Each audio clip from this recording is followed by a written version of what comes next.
Alas 3 ng umaga, bigla ako nagising.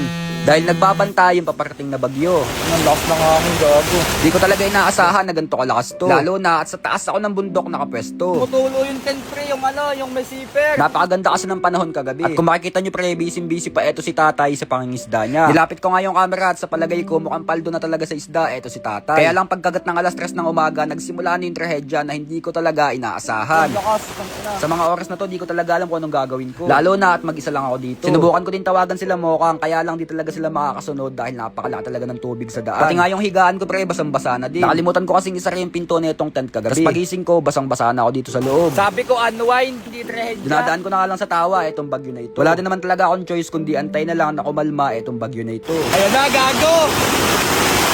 Kinabukasan pagising ko, medyo nawawala na yung bagyo. So, alas 9 ng umaga. Ayan, tingnan nyo. Kagising ko lang. Bagyo to pre, bagyo tong sunod. Nakakabilib nga tong tent na to dahil kahit napakalakas ng bagyo, hindi man lang ako neto pinabayaan. Ako sa inyo yung view.